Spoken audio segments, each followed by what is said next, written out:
Today being Wednesday, we did end up getting that bounce, so it's very, very nice, and thank you so much for clicking on this video. Hopefully you were able to see the type of decisions that we suggested down at this weekly expected move, but today we thought we might get enough information to tell, is this thing going to squeeze or are we going to roll? And it looks like we may have to wait to tomorrow's data, so we will be going over some data today. We'll be going over some critical things with some technical analysis, but I will also be bringing up something that I think really needs to be brought to your attention because it is on September 30th. And so maybe we'll talk about that first and give you a key level for this quarter. And that is the first thing that I will talk about in this video today. So I want to make sure to get that level for you. Now, this is something that I was playing with. So personally, I hadn't used quarterly expected moves myself. I had gotten them previously from other people, from other programs and things like that. But this time I wanted to calculate them throughout this year a few times and then see how they do add up and then see if we can utilize them and give them out to you guys. So Patreon members, we will start putting out the quarterly expected move. And if you wanted a good tool here, you can look at marketwatch.com because this will tell you all of when the options are expiring. This is something that I utilize.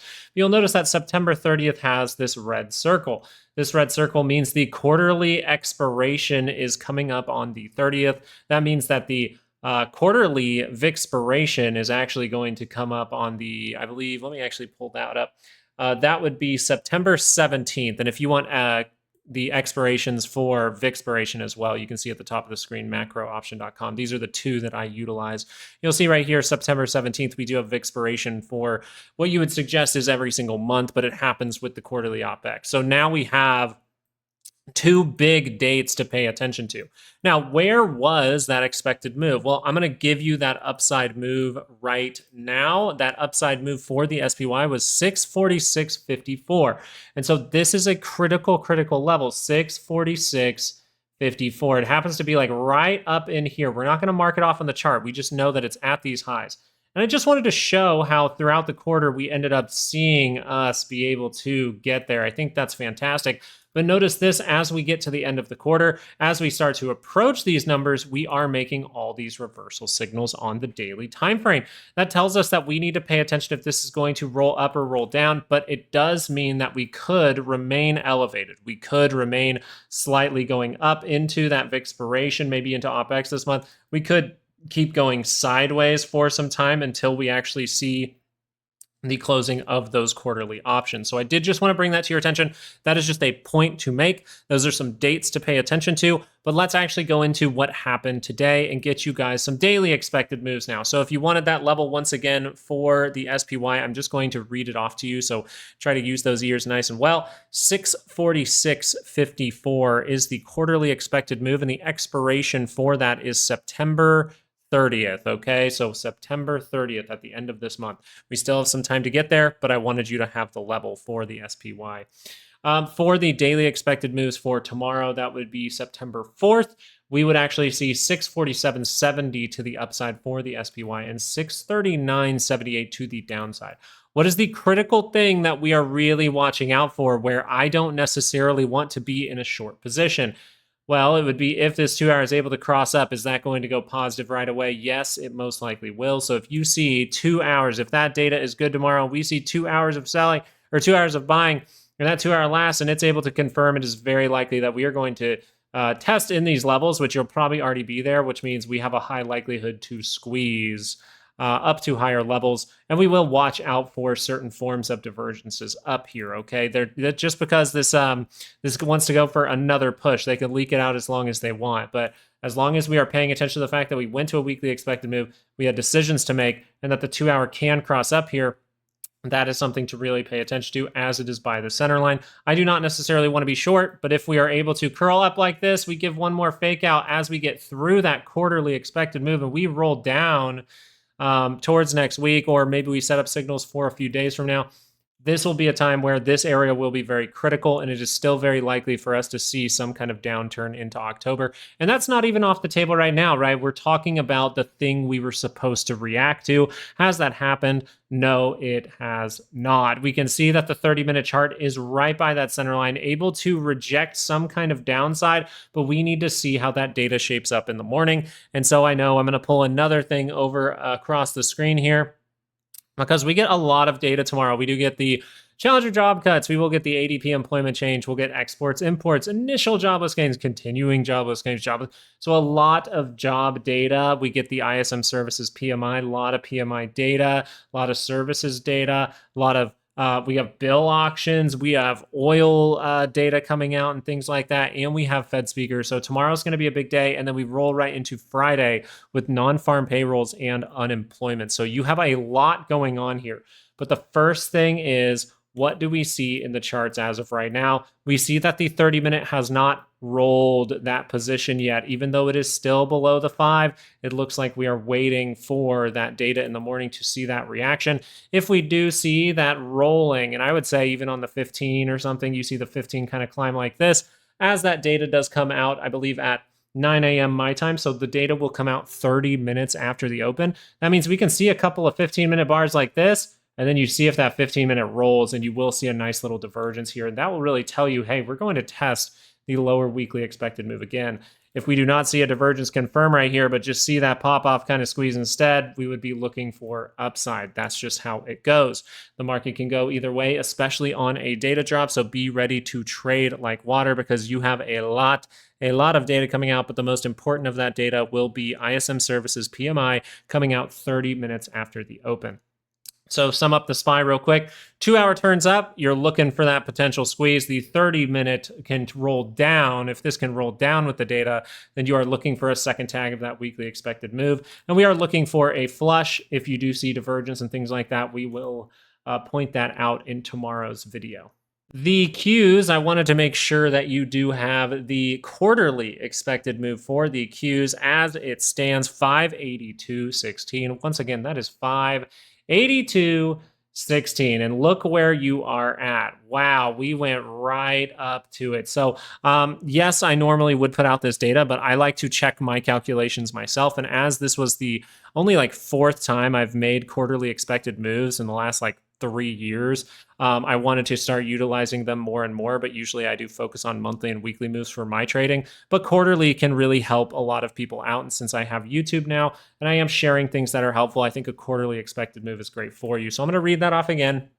This will expire on what? September 30th. Go back and look for those links at the beginning of the video and find those websites. Or you can usually just type like, hey, quarterly OpEx, and then you can find a link for yourself on Google.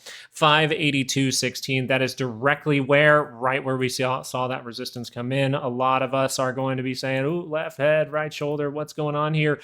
But if the 2-hour confirms up tomorrow, guys, this is a form of divergence, like very, very close to being a divergence at this point, if not at least some kind of slight higher low. But you really just see this and you're going, man, if that 2-hour curls up, that says that this daily, that's all the way by the center line, might not go negative, but turn up instead. Now, that is something that I am not leaning towards. I am not leaning towards this, but I am going to be aware of it. I don't think it will happen, but I will be aware of it, because if I don't think it happens and then it happens, am I just going to keep all my short positions and things like that?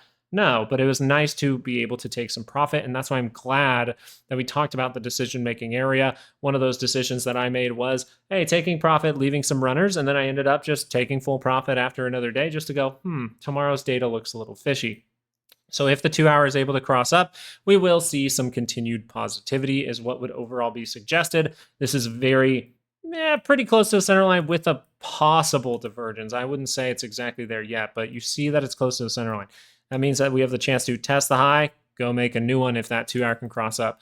For now, you are below the 5-day. You are within range of just crossing back down. We will look out for divergences and things like that. But as of right now, you are below the 5.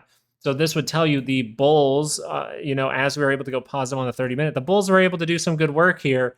And we need to see if they can continue to do good work, or if that rolls at all in this area, it is very likely for us to test back down towards the lower weekly expected move. So I wanted to point that out to you. The daily expected moves for tomorrow, a perfect amount of $5 in between each one. You have 575.07 to the upside, and you have 565.07 to the downside. We will be looking for a reaction to one of these levels. And if we get something a little surprising, well, then the actual second standard deviation is almost right at the weekly expected move in both directions, just so you are aware. Now it's time to get into the VIX. And what were we mentioning for the VIX? We were saying the 2-hour could go down and test that 5. This is the time. This is the place where the next drop can come with the data. We can maybe buy some time into it, let this 2-hour, get a little pop and volatility, let this come down a little bit deeper, actually show a good 30-minute divergence. You have a slight one, but it is in no way confirmed.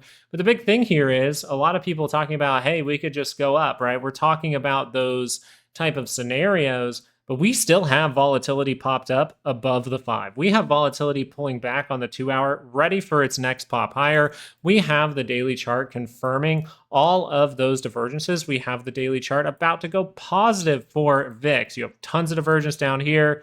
You can see it all the way back. We'll just point it out in case someone hasn't been a part of this channel for some time. And thank you so much for subscribing. But you have a ton of reversal signals here that still say we are going to get the weekly to cross up, and we are very likely to make a weekly lower high, right? We could see a pop off in volatility that gives you a lower high. That is still what these signals in here are suggesting, and they have not in any way violated yet. That means that as we sum up this video, that still means we could get a weekly pullback.